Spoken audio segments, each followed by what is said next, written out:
Listen, I don't want any more bullshit. Now that is more like it. That is more the fuck like it. Look, y'all can talk about Houston is trash and they're no good and whatever you want to talk about.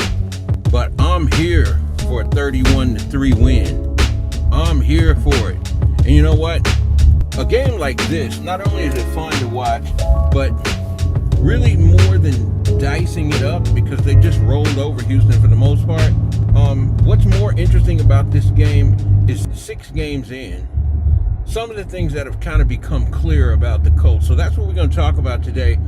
All the things that have been made clear by this time, and were probably punctuated with an exclamation point in that 31-3 win against Houston in Lucas Oil Stadium Sunday. But chief among them, I'm going to go ahead and tease it right now. Chief among them is this, and this is something that a whole bunch of people are going to get in my face about, but I'm telling you, the logic is incontrovertible. So I'm going to go ahead and make this proclamation right now. Here's the deal.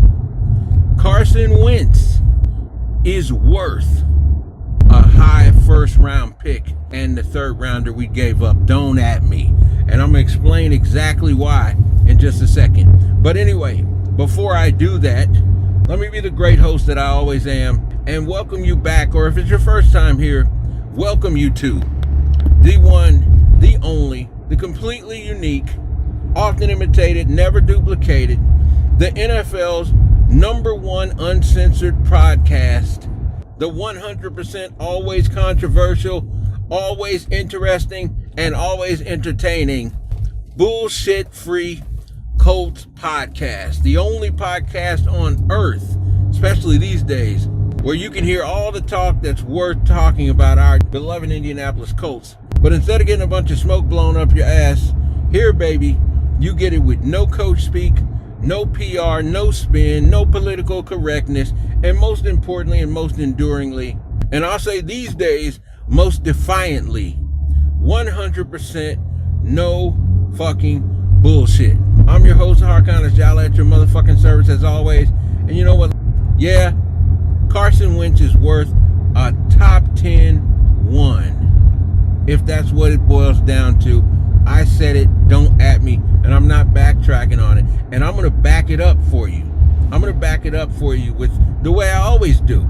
Incontrovertible logic, as well as a lot of other things that became fairly clear now, 6 games in, watching these guys beat down the Texans. So we got plenty of conversation coming up. It's going to be interesting. But before we jump into that, really quickly, if you're still listening now, you know it, I know it, the fucking world knows it. Use a pimp. So take your pimp ass index finger and smash that like button down below, because it helps the algorithm to share this podcast far and wide and find other cool ass motherfuckers like yourself. It's 100% free to you, but it means the world to us. So make sure that you hit that like button right now. Make sure you share this with some other cool motherfucker that will enjoy it. Make sure you subscribe so you get these, because you know YouTube be tripping. So I want you to know every time I release these. And finally, there are 3 ways, if you dig what we're doing, you want to support us. There's 3 ways that you can donate down below. Give your boy $20, $15, $10, $5, $1 even helps. And of course, by popular demand, we now have the bullshit-free Colts podcast VIP Patreon that's set up and in effect. And now that all that housekeeping shit is out of the way, let's do it the way we do it every week, baby. Let's chop it the fuck up. All right, let's start with this. Carson Wentz. A brilliant day. 223 yards, 2 touchdowns, no interceptions, 127.7 quarterback rating. By the way, much to the chagrin of hating-ass fuckboy Austin Gale at Pro Football Focus, yeah, I said it, Carson Wentz named the Pro Football Focus Offensive Player of the Week. And I'm calling Austin Gale out in particular because the motherfucker's been hating on Carson Wentz all year. And listen, I don't have a problem if you had an opinion at the beginning. From the very beginning, he's like, the dude sucks, he's trash, he's washed. I don't have a problem with that. But goddamn it, when he proves you wrong, just giving his motherfucking flowers. And stop trying to come up with ways to downplay what he's done. Oh, yeah, he's been all right. Every week I hear this guy on JMV trying to downplay what Carson Wentz has done. He's been okay. I mean, he's not the reason they're losing, but he's not the reason they're winning. Last week, the motherfucker dropped 402 yards and 2 touchdowns on the mighty defense that is the Ravens, and Austin Gale's like, yeah, he's okay. Really? He's okay? 120 plus QB rating, puts up 25 points, and takes them down the field with 39 seconds left, puts them in position for the game-winning field goal on the road, Monday Night Football in front of the nation, prime time. That's just all right. Really, Austin? Really? And look, I'm like, I don't care. I mean, Austin is cool. If you want to come back on me, prove me wrong. But as they say, you know, I'm not just picking on Austin because I don't like him or I don't know the motherfucker. But when you're on some bullshit, I got to call you out. As the saying goes, you know, play stupid games, you get stupid prizes, bro. Come on, man. Get a man his flowers. I mean, again, I don't have a problem with you just saying, hey, based on what I've seen, I think the dude's washed up. But when he proves that wrong, when he's playing well for the first 6 games of the season, just fucking say that. That's the thing I hate about these national motherfuckers. I don't have a problem in general with national pundits, but the thing I hate about them is 2 things. Number one, they don't know what the fuck they're talking about, and that's not really even their fault. Nobody can watch all these fucking teams play every game, every minute, right? But they don't know what the fuck they're talking about. So what they do is they do just like fans, like any fan. They just pick up what somebody said about each team and start repeating it as if it's fucking analysis, as if it's some great proclamation that they've made, that they've come to based on it, analyzing it all, and, you know, my great knowledge and depth of watching the film. Bullshit. You just look at goddamn Twitter, right? You're just looking through the feed. Then they repeat this shit as if it's gospel, as if it's fact, and it becomes a narrative. Like the narrative on Carson Wentz. Oh, he's just bad. Okay, then when it becomes a public narrative, now they have to defend it. Fans buy into it too, and then the fans start repeating it. And fans are like, well, this guy's supposed to suck. He looks pretty good to me, but I guess he sucks because everybody says he sucks. It's bullshit. So if you're wrong, just say, yo, I thought the dude was washed, but clearly he's not, and move the fuck on. Austin Gale. All right, I get it. I took a lengthy detour there. I got it. But I had to get that shit off my chest because I'm tired of hearing that bullshit. Anyway, but let's get back to what I said at the top, all right? Here's why Carson Wentz is worth whatever number 1 pick they end up having to give up for him. Understand this. Fans constantly overestimate the value of draft picks. I don't give a fuck if it's the number 1 pick overall. It's 50-50 that it turns into anything. Okay? Remember, Jared Goff was picked number 1 overall the same year Carson Wentz came out. And that motherfucker's on his way to the trash heap up in Detroit right now. Kicked off the Rams, sent to Detroit, and Detroit ain't even happy with this dude. You feel me? Fans overestimate the value of draft picks because draft picks are in the future. They haven't happened yet. And that means you get to get all excited and hopeful. And even when they make the pick, you're like, yeah, this is going to be great.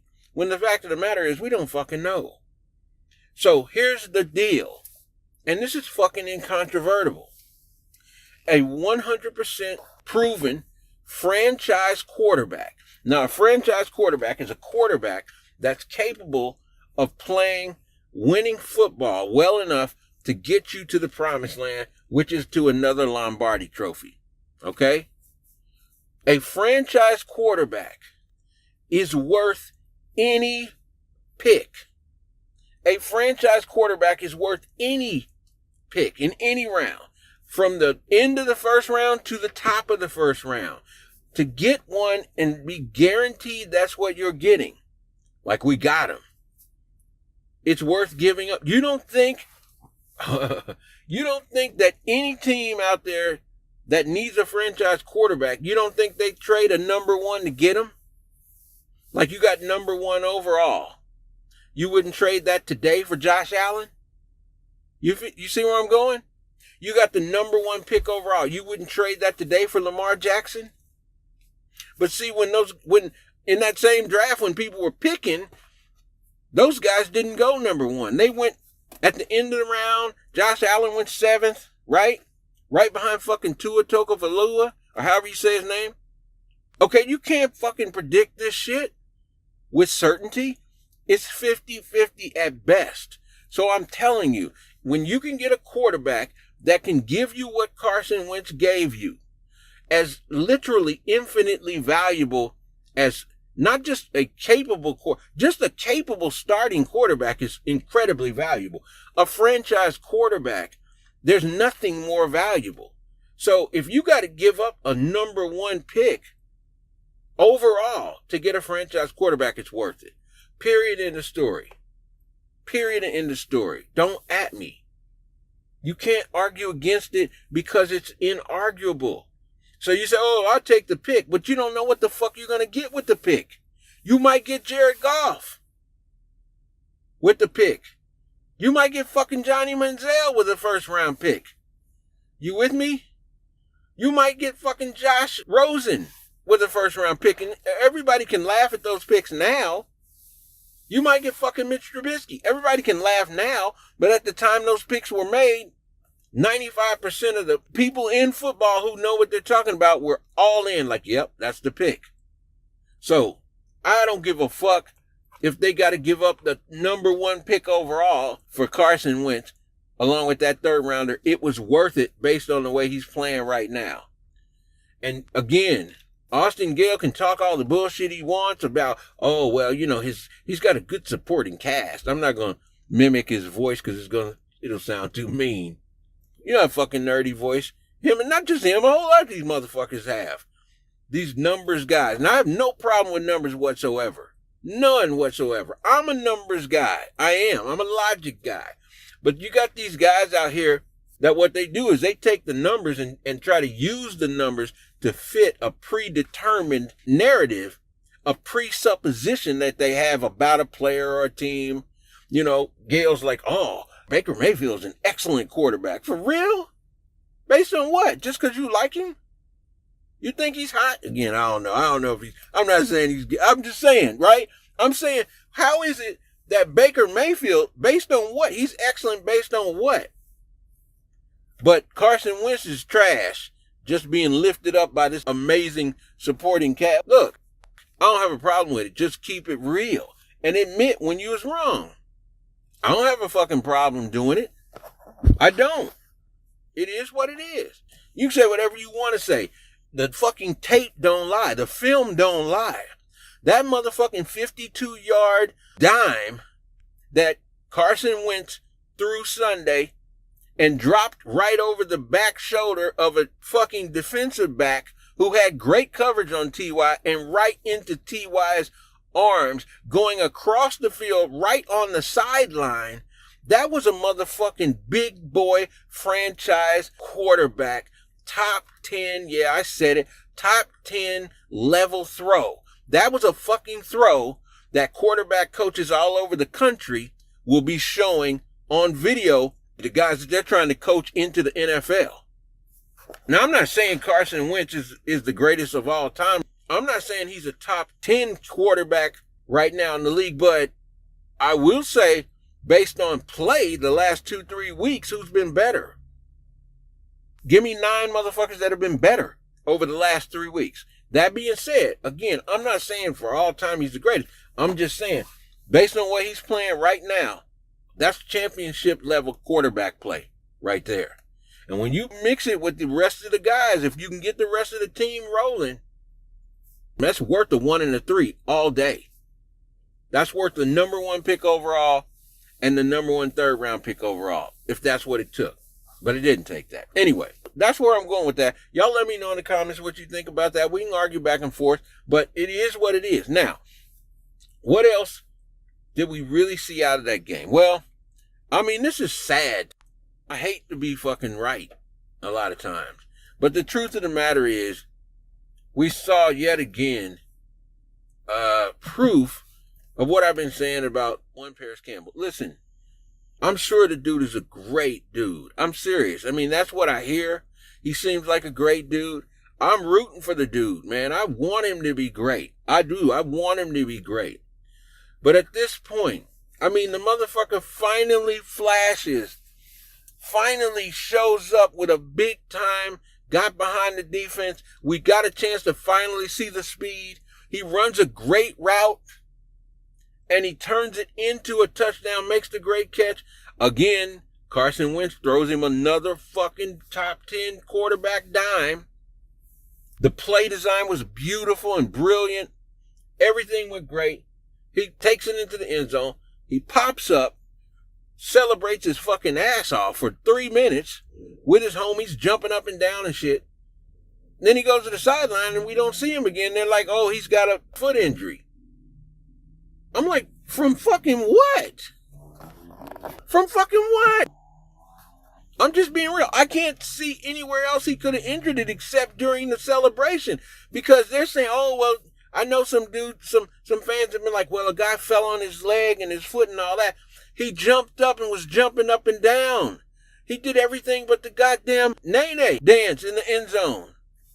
He did everything but that fucking breakdance move, the 1990 that Cuba Gooding Jr. did in Jerry Maguire in the end zone. And then he ran off with no problems. Now you're telling me he's got an injury and it's a significant injury and now he's on IR? Man, the dude is a bust. Not necessarily, I hate to say it.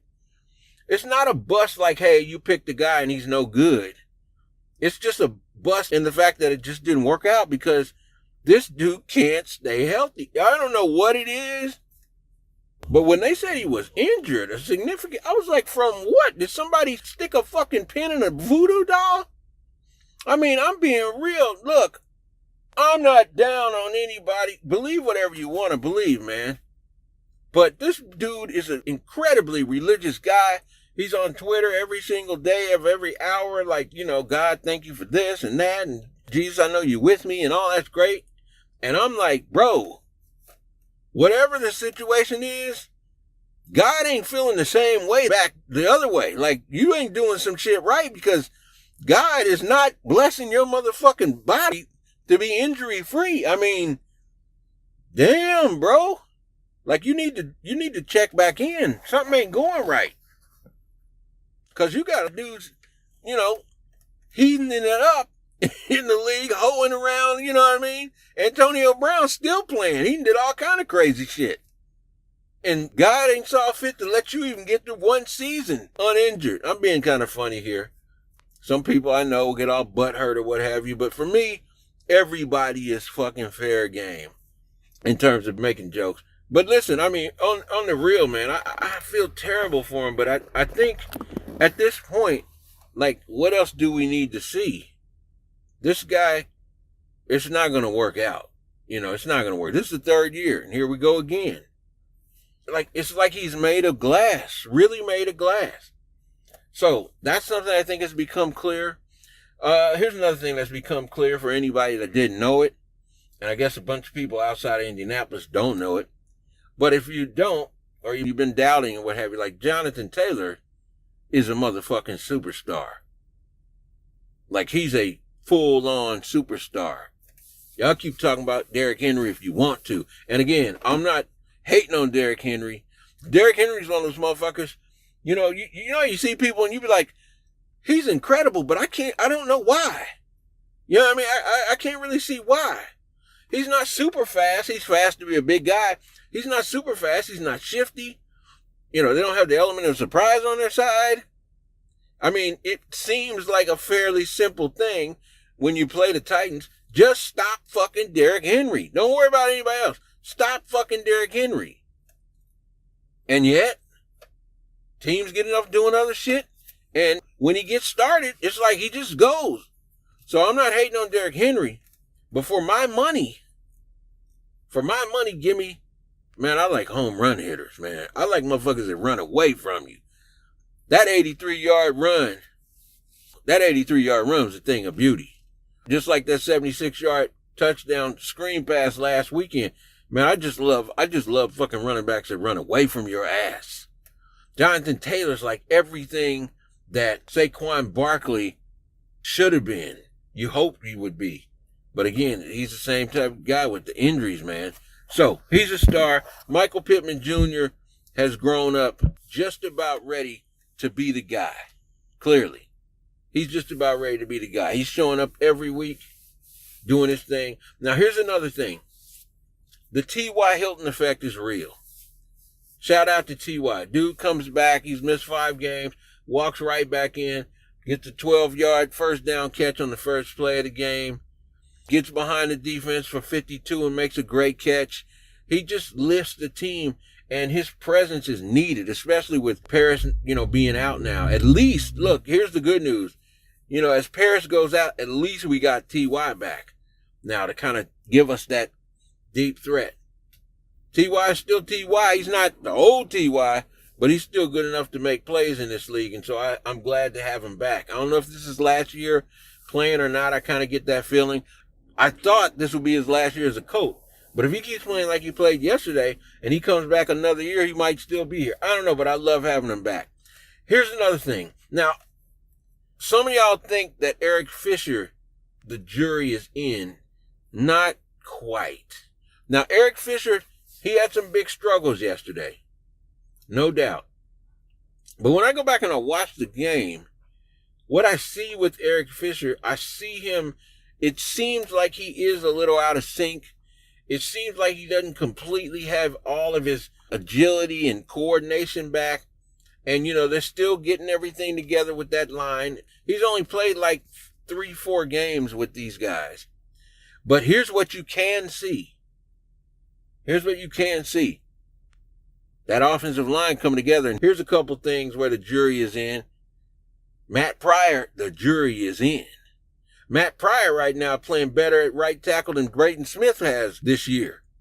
At this rate, Braden Smith, keep your ass out until you can come back and be the regular Braden Smith. Because Matt Pryor is giving motherfuckers the business at right tackle right now. And Chris Reed is doing his thing. When we're not wringing our hands and complaining and bitching after 2 straight games, that, oh my God, we need Q back. We're never going to make it without Q and Braden. That's saying something. That offensive line is coming together. That offensive line is coming together. And what you saw yesterday, we started to see it in Baltimore. But what we really saw it in full effect yesterday, what you're seeing is them starting to gel and come together. And when they give Carson Wentz a clean pocket, he's surgical with that bitch back there. Real talk. He's like Alonzo in training day. I'm surgical with this bitch, Jake. Real talk. Carson Wentz is a beast when he's back there with time. Because that motherfucking arm is live. That dude's arm is live as the best weed you ever smoked. And I don't even smoke weed. But I know loud weed when I smell it. And that dude's, look, if you're wondering, the breaking news today, Jacob Eason got cut. Well, let me tell you why. They looked at Wentz's arm, they're like, shit, this dude's arm here, we got arm strength covered. Carson Wentz is a beast. Mobile, and he can sling that motherfucking rock. And he's been very accurate. People, he's inaccurate. Nah, he was forcing shit those last couple years in Philly, trying to prove it to them bullshit Philadelphia fans. And I know, I have a sister who lives out in Philly. I don't really hate the Philly fans, but they're not great fans. But anyway, that's for another day. Anyway, offensive line is coming together. They opened up holes yesterday in the running game. They gave Wentz time. That first sack he took, I was like, Carson, what the fuck you doing, bro? What the fuck? Throw the ball away. Other than that, looking good. Now, by the way, I need to shout out Mo Alley Cox, too, who is every week becoming more and more of a player. And I don't mean like just, hey, he's a player. I'm talking about he's starting to look like a player every week. I see his confidence swelling. He should have had that first one. Carson dropped that bitch in perfectly in the end zone. But he made up for it. So anyway, shout out to him. Doyle looked good yesterday. I mean, the offense really looked good. Like it's really coming into form yesterday. Pascal doing what he does. Marlon Mack looked good a couple times. I'd like to see them use Hines a little bit more. My thing would be like, work Hines in more and less Marlon Mack. But that's quibbling. Let's talk about the defense. All right. Now, again, if you watched the first half of that game yesterday especially, you saw what I was talking about in last week's podcast, and you saw why I just don't think it's ever really going to work in this defense. With this defense that Flus is calling, I just don't think it's ever going to really work against great teams with great quarterbacks or even really good quarterbacks, because they just don't have the pass rush to be able to get away with playing that oversimplified, let them move down the field and hope they make a mistake or you get a sack or they get a penalty or some shit. And if you give up 3 points, oh well. We just don't have the pass rush to play that. I mean, the scheme, even if you're playing the scheme well, you got to be humming on offense. The thing I don't like about that cover 2, that Tampa 2, even with the variations that Flus puts on it, the thing I don't like about it is this. It's like everything has to go right across the whole football team in order for that to be effective. It's like, so offense got to be humming, special teams got to be humming, you need some turnovers, your defense has got to make a bunch of plays to stop touchdowns and all that other shit in the red zone. It's like everything has to go right. But if one thing like isn't great that day, it's like you get beat. And you saw it yesterday. Fucking Davis Mills, who doesn't look bad as a quarterback, I have to say. But, I mean, he was sitting back in that pocket yesterday just as comfortable as a Klansman at a Trump rally. You know what I mean? I know I got some Trump people out there getting shitty. I told y'all, equal opportunity jokes up in this bitch. Anyway, now they played great. They made plays yesterday. They made huge plays. You know, Darius Leonard, here's the thing. Speaking of just shit that you can't deny it, it's incontrovertible. This motherfucker's just a big play machine. He's just a big play machine. He's always somehow getting it done. Shout out to the dude. He's clearly not even, I mean, he looks 75% to me, but he's still producing game-changing plays. Defoe Buckner came back to the party yesterday and willed himself to a sack and more pressure. Grover Stewart played well in the run. The linebackers played better in coverage. Now you say the Texans are trash. Okay, they beat somebody else, right? Anybody can lose on these days. But, man, it just, that pass rush. You know, fucking Toure, here we go again. The dude's out again. See, again, maybe he has the potential. He flashes here and there. But at this point, a pattern is what it is. The dude is injury prone. And you can't, even if a motherfucker's great, and if you can't depend on them playing, they don't do you any good. They just take up a roster spot. So, I understand why. It makes perfect sense why they didn't go out and get pass rushers in free agency and all that shit. I completely get it. They needed to see what they had in their young pass rushers. That's a very smart thing. And it's a smart thing to do it this year. And I'm going to tell you why. Because as much as I love Chris Ballard, the work he's done, and without a doubt, he's missed on some like every GM, the best GMs, as you know, Hall of Fame GM Bill Polian said, the best GMs are, if you can hit on 60% of your picks, you're Hall of Fame. So the best GMs, you hit one and miss one. So he's had some misses, no doubt. Those misses seem to be concentrated in cornerback and defensive end, which is not great. Pass rusher, which is not great. But you can't really deny that he's done a great job based on what was here when he started. That first year was a throwaway year. He's like having to get rid of all the players from Grixon and start over. Okay, so that first year is a throwaway year. Obviously, they didn't make the playoffs. In the 3 years after that, they made the playoffs 2 years out of 3. They won 11 games in 2 of the seasons out of 3. And they should have the third season, but, Jacob Brissett. So it is what it is. But all that being said, like next year, Ballard's motherfucking ass and this team is on the clock. Like he's got to take some swings next year, because next year, like, okay, it's year 6, bro. It's got to be some movement, injuries, whatever. got to be some movement forward towards really competing. Now, the rest of this season has yet to be written. Who knows where we'll be in a few months and how we'll look at it. But at this point, it's kind of understandable. Things went off the rail this year. COVID, motherfuckers getting COVID, people getting freak injuries. They didn't get to play together, and you got new pieces. We get all that. But next year, like, he's on the clock. We need to see this team trending towards being at the top of the AFC. And that's also become very clear. But I hope to God that Dale is what they think he is. Because then if you mix him with Kwity Paye, we should have something. We should have something, especially with Kwity going into his second year.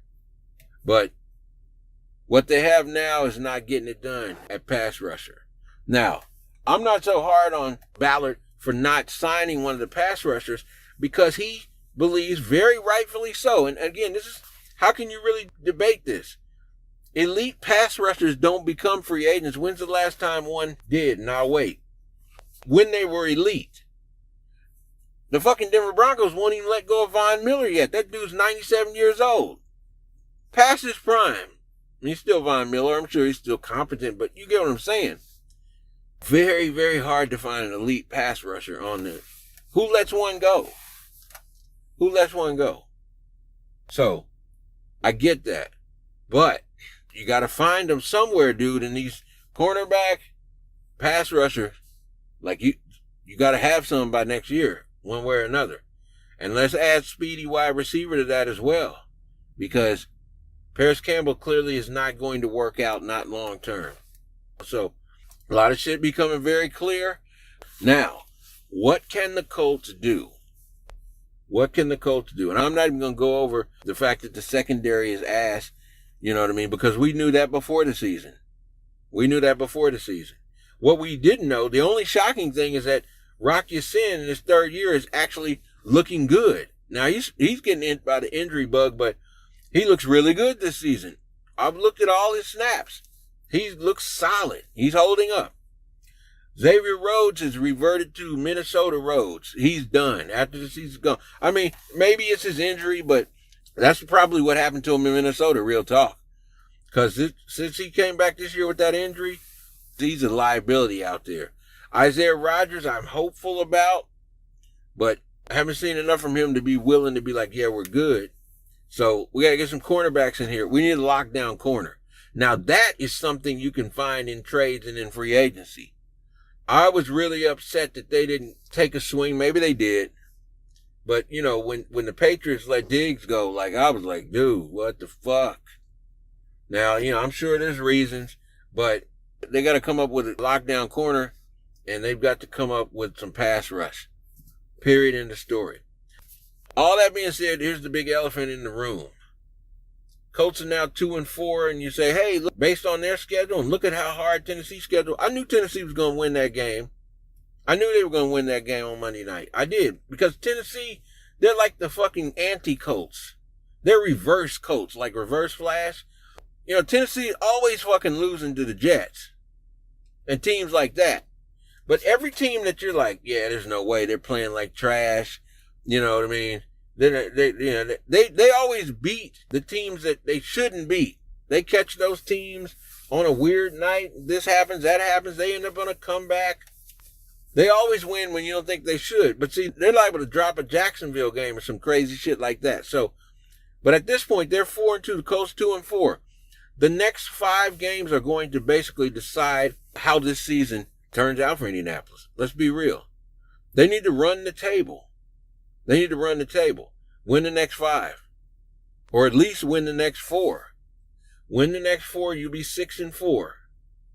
And at the very least, you'll have beaten Tennessee, right? Which means even if Tennessee runs the table, which they won't, but even if they did, they'd only be a game up on you. But this is it right now. It's got to start in San Fran. You got to go up there and beat that team. That team isn't looking great right now. Fuck them. You could have beat the Rams. You had Baltimore beat. So, based on that, you got to just buckle down and take care of fucking business if they want to salvage this season. So that's where we are. That's what I saw. It was a really fun game to watch, no doubt. It felt great to just watch your team beat the hell out of another team, just blow them away and win going away for once. You know what I mean? It was fun to watch. It was great watching Wentz get his thing on. Great watching Taylor get his thing on. Great watching a lot of these young guys rising up. I'll tell you somebody I didn't mention, but I gotta mention him. Like, that motherfucking Julian Blackman is balling. Julian Blackman is hoop. I mean, I said hooping. You know, he like, if you could hoop on a football field, he's hooping. Like, dude is striking, making plays, causing turnovers. His angles are outstanding. His speed, his closing speed is insane. Him and Khari Willis. Khari Willis finally looked good for the first time yesterday, this season.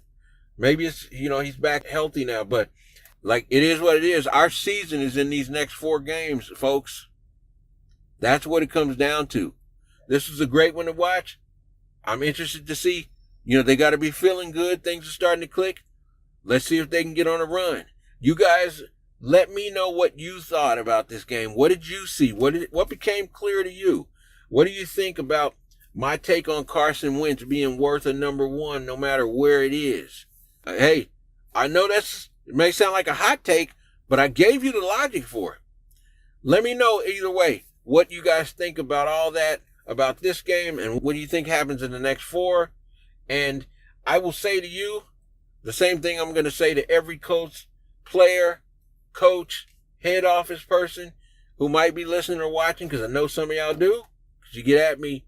Let's ride this motherfucking momentum. Let's ride these good vibes. Let's continue coming together. Let's continue clicking.